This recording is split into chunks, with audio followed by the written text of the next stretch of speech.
আজকে আমাদের আলজামিরা হসপিটালে আরেকটা ভিব্যাক হলো আলহামদুলিল্লাহ। সিজারের পর নর্মাল ডেলিভারি। ওনার হিস্ট্রিটা একটু লং। ওনার সখীপুর বাড়ি।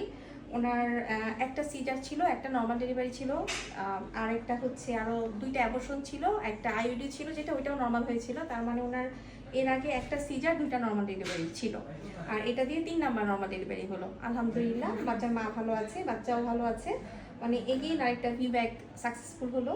সিজারের পর নর্মাল ডেলিভারি। বাচ্চা মেয়ে বাবু 38 সপ্তাহে হলো। বাচ্চার ওজন হচ্ছে 2 কেজি 200 গ্রাম। স্কার থিকনেস খুবই ভালো ছিল। স্কার থিকনেস বরাবরের মতো আমার বান্ধবী তানি ওই করে দিয়েছিল, সুমাইয়া হক তানি।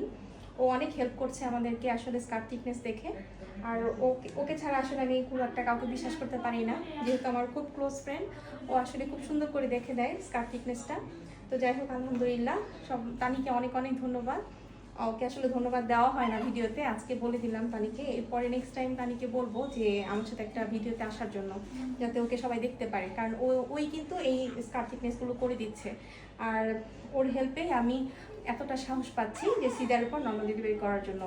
তো যাই হোক, বরাবরের মতো দেখতে পাচ্ছেন যে আমাদের এখানে সিজারের পর নর্মাল ডেলিভারি আসলে অনেকগুলো হয়ে গেল। আপনার সাহস করলেই নর্মাল ডেলিভারি হয়ে যায়, তবে সাহস করতে হবে এবং থিকনেসটা ভালোভাবে টেস্ট করতে হবে, এবং বাচ্চার ওজনটা যাতে 3 কেজির নিচে থাকে। সব কিছু যদি সঠিকভাবে চুজ করা যায় তাহলে কিন্তু নর্মাল ডেলিভারি হয়।